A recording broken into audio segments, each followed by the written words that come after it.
These are the reasons why we wish these films would transform or roll out. Well, I guess I didn't get that memo. Welcome to WatchMojo.com, and today we're counting down our picks for the top 10 reasons people hate the Transformers movies. Before we begin, we publish new videos every day, so be sure to subscribe for more great content. For this list, we'll be going over the reasons why the live-action adaptations in this beloved franchise have become despised by critics and fans alike, despite their financial success. For the record, we're not saying they're without redeeming factors, but there are a lot of reasons to hate them, and they're hard to ignore without figuratively turning off our brains. You're wrong. Number 10. Women are depicted as sex objects. Michaela! It's Sam! With Ricky? Michael Bay. This is just the first of many issues on this list that maybe can be explained with those two words. But let's go into a bit more detail. The number of named female characters from every film in this series can probably be counted on one hand, and most are treated as little more than eye candy for the teenage boy demographic that Bay's often accused of catering to as a director. Sounds cute, I can't wait. Even the extras are often subject to gratuitous, borderline pornographic framing on screen. Girls can like robots in disguise too, so it's a little alienating and short-sighted that so few of the female characters are given as much personality as their male counterparts. It's just a good luck charm. Help you think positive. Number 9. Excessive American patriotism. And this is America. Yeah. It's all right to love one's country, but there is an overwhelmingly unnecessary amount of patriotic symbolism present in these films. The American military is prominently featured in every installment, with several major characters serving either as soldiers or as officers in the armed forces. All right, team, grab your shoes. Despite their significant presence, their contributions to the plot can vary wildly between entries, ranging from essential to negligible. Perhaps Bay is trying to make up for the patriotic misfire that was Pearl Harbor. We're gonna believe. We're gonna make America believe too. But if you're in the mood for a drinking game, take a drink every time an American flag appears on screen, and see if you can stay conscious until the credits. Dad! Number 8. Driven by product placement. You like music? The pill. While some of the product placement makes some sense, given that the Transformers do turn into vehicles after all, it doesn't end with motor cars or aeroplanes. Brands of anything and everything are on full display here, including but not limited to soft drinks, musical groups, toys, and electronics. Even foreign products get their spotlight, starting with the fourth film, which has a large portion of the story set in China for little to no reason.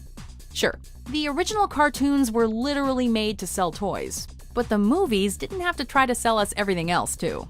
Cool, Mom! Number 7. Juvenile humor. I am directly below. Enemy scrotum. Where do we even begin with this one? These movies can feel like a constant barrage of jokes so lowbrow that even Neanderthals would turn their noses up at them. Bumblebee, stop lubricating the man. Get that thing to stop, huh? Pee jokes, penis jokes, robots humping humans, dogs humping dogs, the list goes on and on. Yes, juvenile humor can be funny when used in tandem with other types of humor, or when it's in a straight-up comedy. But in a film series allegedly about transforming robots from outer space, potty humor feels at best out of place, and at worst, like empty, cheap padding. Mojo, no dominating Frankie. Number 6. Racist stereotypes. This looks like a cool place to kick it. Racial sensitivity can be a difficult issue to grasp, but with these films, it's like no one in charge has even heard of the term. Hey, mammy! Oh, don't be like that. If I had a rock, I'll bust your head. The most obvious offenders are in the first two films, with the first featuring several buffoonish black characters and Transformers that speak almost entirely in Ebonics, and the second breaking all kinds of new ground in robot racism. Papa tapping his ass, throw him in the truck, and then nobody gonna know nothing, not me. But it's not limited to black stereotypes either. Nope, there are plenty of Asian stereotypes. Sensei, with your fate unknown, Bumblebee has held command. Like the samurai-like yellow-faced Autobot in the fourth film, and of course, Deep Wang. Do robots even have races? I'm Wang. Deep Wang. Deep Wang. Number 5. they don't respect the source material. My name is Optimus Prime. It's perfectly possible to make a film adaptation that's both accessible to the average viewer and satisfies hardcore fans. Unfortunately, that does seem to be the exception rather than the rule. And here, it's more than just the little tweaks as well, although there are plenty of those to annoy fans. Case in point, Optimus Prime having a mouth. All generations lost. Just imagine your favorite franchise becoming associated with shoehorned product placement, objectified female characters, racist stereotypes, chest-thumping patriotism, and dogs humping. And that should give you some idea of how hurt some Transformers fans are by these movies. This is such a mistake. Number 4. Obnoxious or annoying characters. My little baby booty boy, you can't go. Sometimes flaws in a film series can be overlooked when the characters are likable and fun to watch. For many, this is not the case with the Transformers series. Firstly, the main human protagonists are often cited as unsympathetic and/or whiny. You know, I'm a normal kid with normal problems. The fact that none of them experiences much character growth over the course of a single film or the series in general is another common criticism. Then there's the abundance of so-called comic relief characters, whose personalities are often one-note caricatures of racial, cultural, or gender stereotypes, and whose only contribution to the plot is to scream at events unfolding around them, rather than contribute anything meaningful to the story. Yes! They're sending out 22s to the city! Number 3. The action is hard to follow. I'll drive, you shoot! Considering how much slow motion is used in the Transformers movies, it can be tremendously difficult to figure out just what's going on in a lot of the fights.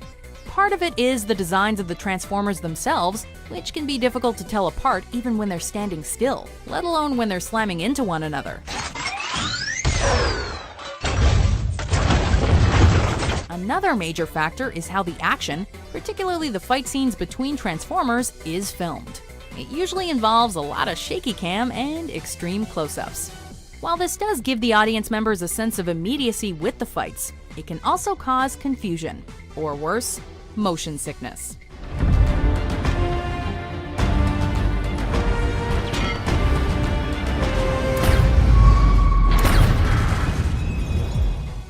Number 2. The writing. Humans don't deserve to live. They deserve to choose for themselves. And you will die with them. Many of the issues with the series would be far less noticeable, or at least more forgivable, with better writing. Michael Bay can be a competent enough director when he's given good material, but the live-action Transformers movies can be incredibly formulaic, often hitting the same beats every single time. Turn that machine on. No more sun. Not on my watch. Human protagonist gets involved with Transformers because bad guy wants a thing. Some comic relief, government bad, military good, some more comic relief. I'm going to ask you to speak into the mouthpiece very clearly. I'm in the middle of a war! And then an overlong final battle. Oh, and we haven't even mentioned the plot holes. Fans could be a bit more forgiving if the plots and characters were written with a modicum of respect, dignity, or even thought. But these concepts are rarely demonstrated. I'm literally gonna kill you. Before we get to our top pick, here are some honorable, or in this case, dishonorable mentions.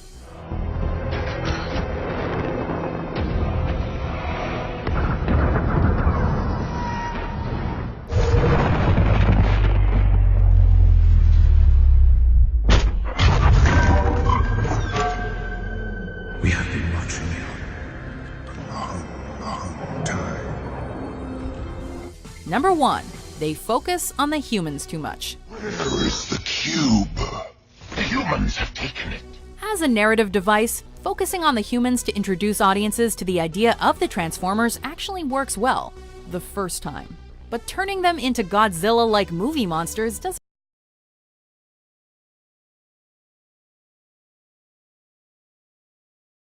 otherwise. We will kill them all. It drives fans crazy that the humans have not only made the Transformers secondary characters in their own movies, but also that they're more cartoonish and unsympathetic than the robots. I'm slave to no one. Why does a series called Transformers not want to give fans some Transformers? Unlike the 80s animated film, these movies may have the power. They haven't got the touch. Until that day, till all One.